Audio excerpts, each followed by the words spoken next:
ಆನೇಕಲ್ ತಾಲೂಕಿನ ಅತ್ತಿಬೆಲೆಯಲ್ಲಿ ಬಸ್ ನಿಲ್ದಾಣವನ್ನು ಸಾರಿಗೆ ಸಚಿವ ರಾಮಲಿಂಗಾರೆಡ್ಡಿ ಮತ್ತು ಶಾಸಕ ಬಿ ಶಿವಣ್ಣ ಗುರುವಾರ ಉದ್ಘಾಟಿಸಿದರು. ಅತ್ತಿಬೆಲೆ ಬಸ್ ನಿಲ್ದಾಣ ಸಾರ್ವಜನಿಕರ ಬಹುದಿನಗಳ ಬೇಡಿಕೆಯಾಗಿತ್ತು.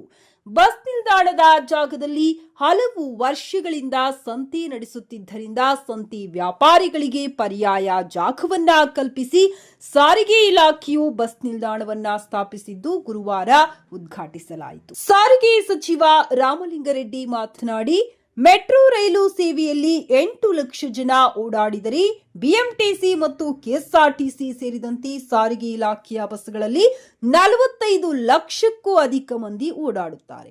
ಆದರೆ ಸರ್ಕಾರಗಳು ಮೆಟ್ರೋಗೆ ನೀಡಿದಷ್ಟು ಆದ್ಯತೆ ಸಾರಿಗೆ ವ್ಯವಸ್ಥೆಗಳಿಗೆ ನೀಡದಿರುವುದು ದುಃಖದ ಸಂಗತಿಯಾಗಿದೆ ಎಂದರು. ಆನೇಕಲ್ ತಾಲೂಕಿನಲ್ಲಿ ಸುಸಜ್ಜಿತ ಬಸ್ ನಿಲ್ದಾಣಗಳನ್ನು ಸ್ಥಾಪಿಸಬೇಕು ಎಂಬುದು ನಮ್ಮ ಗುರಿಯಾಗಿದೆ. ಜಾಗದ ಕೊರತೆಯಿಂದ ಅತ್ತಿಬೆಲೆ ಬಸ್ ನಿಲ್ದಾಣವನ್ನ ಅಭಿವೃದ್ಧಿಪಡಿಸಲು ತಡವಾಯಿತು. ಮುಂದಿನ ದಿನಗಳಲ್ಲಿ ಅತ್ತಿಬೆಲೆ ಸೇರಿದಂತೆ ಸರ್ಜಾಪುರ ಮತ್ತು ಬನ್ನೀರುಘಟ್ಟಗಳಲ್ಲಿ ಸುಸಜ್ಜಿತ ಬಸ್ ನಿಲ್ದಾಣಗಳನ್ನು ಕಲ್ಪಿಸಲು ಅನುದಾನ ಮೀಸಲಿಡಲಾಗುವುದೆಂದರು. ಕಾರ್ಯಕ್ರಮದಲ್ಲಿ ಆನೇಕಲ್ ವಿಧಾನಸಭಾ ಕ್ಷೇತ್ರದ ಶಾಸಕ ಬಿ ಶಿವಣ್ಣ, ಬಿಎಂಟಿಸಿ ಅಧ್ಯಕ್ಷ ವಿಎಸ್ ಆರಾಧ್ಯ, ಬಮೂಲ್ ನಿರ್ದೇಶಕ ಆರ್.ಕೆ. ರಮೇಶ್, ಬಿಎಂಟಿಸಿ ವ್ಯವಸ್ಥಾಪಕ ನಿರ್ದೇಶಕ ಶಿವಕುಮಾರ್, ಬಿಎಂಟಿಸಿಯ ಅಬ್ದುಲ್ ಹಮದ್, ಶಿಲ್ಪಾ, ಪುರಸಭಾ ಮುಖ್ಯಾಧಿಕಾರಿ ದೊಡ್ಡಮಲವಯ್ಯ, ವ್ಯವಸ್ಥಾಪಕ ನಂಜುಂಡಸ್ವಾಮಿ ಉಪಸ್ಥಿತರಿದ್ದರು. ಬಸ್ ನಿಲ್ದಾಣ ಇತ್ತು. ಜನಗಳೇನು ಮಾಡಿದ್ರು, ಇಲ್ಲಿ ತರಕಾರಿ ಮಾರೋರು ಅವರು ಇವರು ಪಾಪ ಬಡವರು ಈ ಬಸ್ಗಳೆಲ್ಲ ರೋಡ್ ಪಕ್ಕದಲ್ಲಿ ನಿಂತ್ಕೋತಾ ಇತ್ತು. ಅದಕ್ಕೋಸ್ಕರ ಅವ್ರೇನು ಮಾಡಿದ್ರು, ಇಲ್ಲಿ ನಾವು ಅಟ್ಲೀಸ್ಟ್ ಜೀವನ ಮಾಡೋದಕ್ಕೆ ಒಂದು ಅಂಗಡಿಗಳು ಹಾಕೊಂಡ್ಬಿಟ್ಟಿದ್ರು. ಅದಕ್ಕೋಸ್ಕರ ಅದು ಸ್ವಲ್ಪ ಪೆಂಡಿಂಗ್ ಇತ್ತು. ಇವಾಗ ಏನಾಗಿದೆ ಅಂತ ಹೇಳಿದ್ರೆ ಎಲ್ಲ ತೆರವುಗೊಳಿಸಿದ್ದಾರೆ. ನಮ್ಮ ಲೋಕಲ್ ಅವರೆಲ್ಲ ಅವ್ರಿಗೆ ಬೇರೆ ಕಡೆ ಜಾಗ ಮಾಡಿಸ್ಕೊಟ್ಟಿದ್ದಾರೆ. ಇದನ್ನು ಒಂದು ಹೈಟೆಕ್ ಬಸ್ ಸ್ಟ್ಯಾಂಡ್ ಮಾಡಬೇಕು ಅಂತೇಳಿ ನಾನು ಸುಮಾರು ದಿವಸದಿಂದ ನಮ್ಮ ರಾಮಲಿಂಗಾರೆಡ್ಡಿ ಸಾಹೇಬರು ಹೋದ ಸಾರಿನೇನೆ ಸಾರಿಗೆ ಸಚಿವರಾಗಿದ್ದಾಗಲೇ ಮನವಿ ಮಾಡಿದ್ದೆ. ಅದು ಏನಕ್ಕೆ ಪೆಂಡಿಂಗ್ ಆಗಿತ್ತು ಅಂತ ಹೇಳಿದ್ರೆ ಇಲ್ಲಿ ಸ್ವಲ್ಪ ಪ್ರಾಬ್ಲಮ್ ಇತ್ತು ಈ ಜಾಗದ್ದು. ಅದೇನೋ ಇನ್ನೊಂದು ಸ್ವಲ್ಪ ಕೇಸ್ ಏನೋ ಇತ್ತು.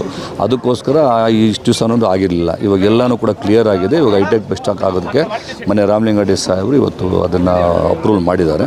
ಅದು ಕೆಲವೇ ದಿನಗಳಲ್ಲಿ ಹೈಟೆಕ್ ಬಸ್ ಸ್ಟ್ಯಾಂಡು ಪ್ರಾರಂಭ ಆಗ್ತದೆ. ಈಗ ಸದ್ಯಕ್ಕೆ ಟೆಂಪ್ರವರಿಯಾಗಿ ಇವತ್ತು ಒಂದು ಬಸ್ ನಿಲ್ದಾಣವನ್ನು ಇವತ್ತು ಮಾಡಿದ್ದೀವಿ. ಅದೇ ರೀತಿ ಸರ್ಜಾಪುರದಲ್ಲಿ ಕೂಡ ನಾವು ಮಾಡಿಕೊಡ್ಬೇಕು ಅಂತ ಹೇಳಿದ್ದೀವಿ. ಅದನ್ನು ಕೂಡ ಸಾಹೇಬರು ಮಾಡಿಕೊಡ್ತೀವಿ ಅಂತ ಹೇಳಿದ್ದಾರೆ. ಅವರಿಗೆ ನಾನು ನಮ್ಮ ತಾಲೂಕಿನ ಜನತೆಯ ಪರವಾಗಿ ವಿಶೇಷವಾಗಿ ಅಭಿನಂದನೆಗಳನ್ನು ಸಲ್ಲಿಸ್ತೇನೆ. ಅತ್ತಿಬೆಲೆ ನಮ್ಮ ಪುರಸಭೆಯವರು ಭಾಳ ಹಿಂದೆ ಜ್ಞಾಪಕ ಇರಬೇಕು. ನಾನು ಕೃಷ್ಣಪ್ಪ ಅವರೇ ಬಂದು ಇಲ್ಲಿ ಬಸ್ ಸ್ಟ್ಯಾಂಡ್ ಉದ್ಘಾಟನೆ ಮಾಡಿದ್ವಿ. ಆಮೇಲೆ ನಾನಾ ಕಾರಣಗಳಿಂದ ಇಲ್ಲಿ ಮಾರ್ಕೆಟ್ ಆಗಿಬಿಟ್ಟಿತ್ತು. ಈಗೇನಾಗ್ತಾ ಇದೆ, ಅತ್ತಿಬೆಲೆಯಿಂದ ಒಟ್ಟು 2600 ಬಸ್ಸು ಹೋಗುತ್ತೆ. ಎಷ್ಟು? ಬೆಳಿಗ್ಗೆಯಿಂದ ರಾತ್ರಿವರೆಗೂ 2600 ಬಸ್ ಹೋಗುತ್ತೆ. ಕೆಂಪೇಗೌಡ ಬಸ್ ನಿಲ್ದಾಣದಲ್ಲಿ 10,000 ಟ್ರಿಪ್ಸ್ ಇರುತ್ತೆ ಪ್ರತಿದಿನ. KSRTC 13,000 ಟ್ರಿಪ್ಸು ಕೆಂಪೇಗೌಡ ಸ್ಟೇಷನ್ ಬಿಟ್ಟರೆ ಅತ್ತಿಬೆಲೆನೇ ಅತಿ ಹೆಚ್ಚು 2,600 ಟ್ರಿಪ್ಸು ಇಲ್ಲಿಂದ ಹೋಗುತ್ತೆ.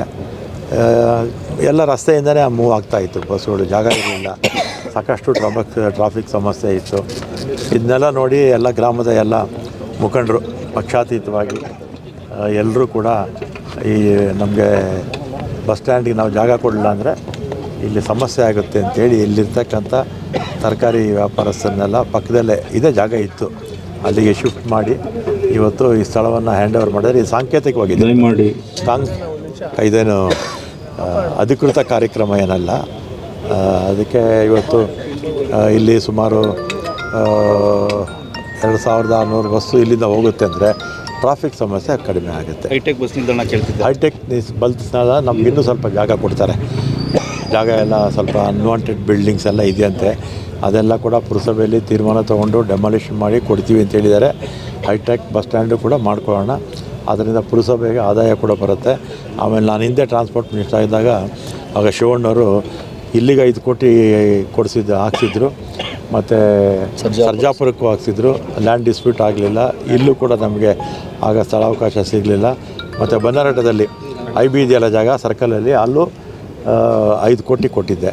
ಅದು ಕೂಡ ಜಾಗ ನಮ್ಗೆ ಸೇರಲಿಲ್ಲ. ಯಾವ 3 ಜಾಗ ಸಿಗದೇ ಇದ್ದಿದ್ದರಿಂದ ಇಲ್ಲಿ ಬಸ್ ಸ್ಟ್ಯಾಂಡ್ಗಳು ಆಗಿರಲಿಲ್ಲ. ಈಗ ಜಾಗ ಇದು ಕೊಟ್ಟಿದ್ದಾರೆ. ತಕ್ಷಣಕ್ಕೆ ಇದೊಂದು 1.5 ಎಕರೆ ಕೊಟ್ಟಿದ್ದಾರೆ ಪುರಸಭೆಯವರು. ಪಕ್ಕದಲ್ಲಿ ಒಂದು ಅರ್ಧ ಎಕರೆ ಮೇಲೆ ನಮ್ಮ KSRTC ಇದ್ದಿತ್ತು. ಒಟ್ಟು 2 ಎಕರೆನಲ್ಲಿ ಇಲ್ಲಿಂದ